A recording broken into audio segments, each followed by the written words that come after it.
Today I'm going to give you 3 reasons why you should consider getting rid of that loop of track and consider building a point-to-point model railroad.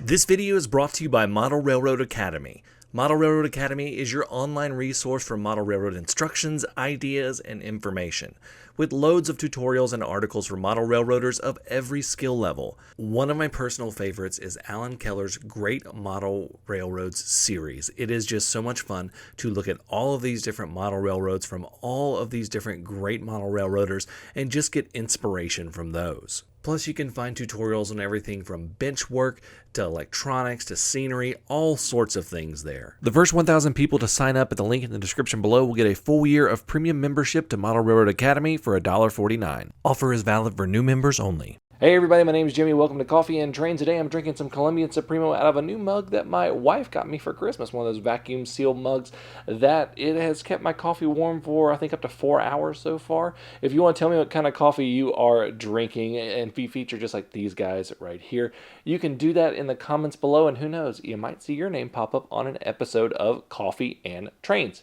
Cheers guys. Now, I realize the irony of me saying this as I'm building a T-track layout with multiple loops, but as I have progressed in model railroading, the desire to have a continuously running loop has waned. The bottom line is that it just doesn't attract my attention as much as it used to. I'm even thinking about making a phase of this layout that is a point-to-point branch. Now let's go over the reasons why you should consider making a point-to-point layout. Now, what am I referring to in a point-to-point layout? A point-to-point layout goes from one location to another. There's no accommodation for continuous running. Larger point-to-points may be modeling tracks between large classification yards, cities with industries, things like that. Smaller point-to-point layouts may be modeling a short line or a branch line. Okay, let's get into why you may want to build one of these. Number 1. It's how the real world works. Real world railroads are systems for getting materials, supplies, and products and people from one place to another. It's as simple as that. There are no loops where a train will keep coming by, even though that's what us rail fans want to see.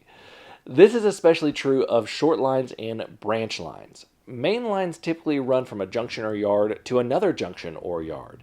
Then cars are supposed to be delivered in that area, are detached, and a local switcher will usually take them to their final destination. This isn't how every single operation works. Intermodal's a little different, but this is the main way that freight railroads operate. This is also why you see turntables at the end of major branch line and junctions in the steam era, because steam engines were not as easy to run in reverse as diesels. Passenger rail works in a similar way, with trains running back and forth on a route, whether it's intercity in between cities or if it's like a regional rail or something like a metro.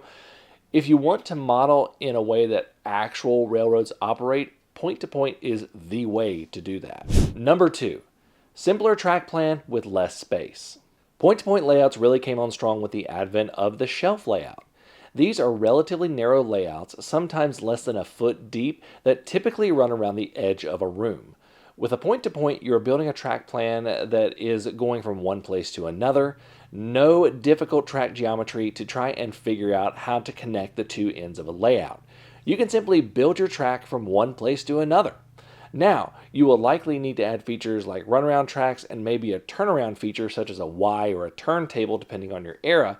But overall, you can build to the exact dimensions you want and not have to worry about connecting the loop. This makes track planning so much easier. Number 3, saves money. This reason connects to the second reason.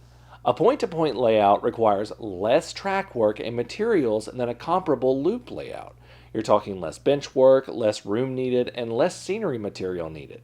These are all things that add up in the cost of model railroading and take away from the money you want to spend on locomotives and rolling stock, which are going to become even more important in a point-to-point layout because you'll more than likely be operating like a real railroad to a degree.